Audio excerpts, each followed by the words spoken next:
What's up, guys? Amira Borders here from the Daily Emerald, and you're watching our winter term wrap-up. We've had a lot of campus news this term, and we're going to take you through the top stories. Let's jump right in. Earlier this term, a shooting took place at Cascade Middle School. 30-year-old Eugene native and former University of Oregon student Charles Frederick Landeros was killed in an altercation. We released the police body camera footage and an update where Lane County authorities ruled the shooting to be legally justified. The Emerald took a look into the mold issues happening over in the East Campus housing. UO's East Campus area is a contrast of old and new buildings. This story did a deep dive into how mold has affected graduate students living in these homes, from mild to extreme conditions that involve health issues. Currently, no future plans have been made public as to how to handle this issue.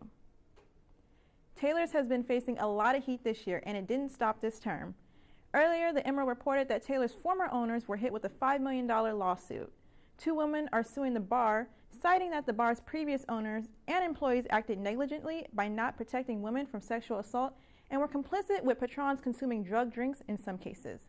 The future of Taylor's is set to be determined later on in June. As if tuition wasn't high enough, it is going up once again. In an unanimous vote last week, the University of Oregon Board of Trustees approved a plan to increase mandatory fees and tuition for graduate and non-resident undergraduate students.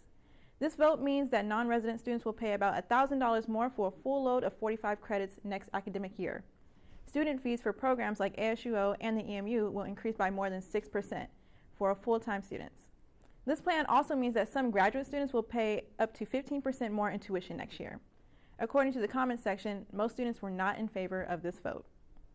If you're like myself, there have been times here where financial stress has been an issue, especially while in college. The Emerald dug into the emergency loans offered here at the U of O and students who have taken them out.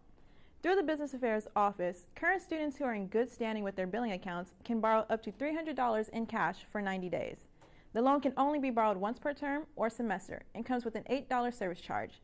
Last year, the Business Affairs Office issued 926 loans. Though not everybody likes to take out a loan, this is something to consider next time you have a financial issue. Applying for the fund does have a deadline, though, for each term. For spring term, the loan is available from March 25th through June 21st. As far as the arts and culture goes, we had some pretty interesting content this term. We released 2 new podcasts with Not Another Sneaker Podcast, which is for all the sneakerheads out there, and How It's Reported, which basically does a deep dive into the cover stories that are published. Arts and Culture released some killer cover stories, including one about the Oscar problem regarding bias in awards, sex work in college, and black professors on the UO campus. These covers can all be found on the Daily Emerald website. Lastly, the Emerald covered some dope concerts and albums that debuted during the first quarter of the new year.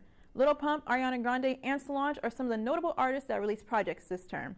Sage the Gemini, Justin Timberlake, and Jesse McCartney are also some big names who blessed the Pacific Northwest during their tour stops. See how these albums and concerts all went at thedailyemerald.com. This basically sums up our winter term for 2019. Thank you for tuning in, and check back with us in the spring for more updates on all things happening at the Daily Emerald.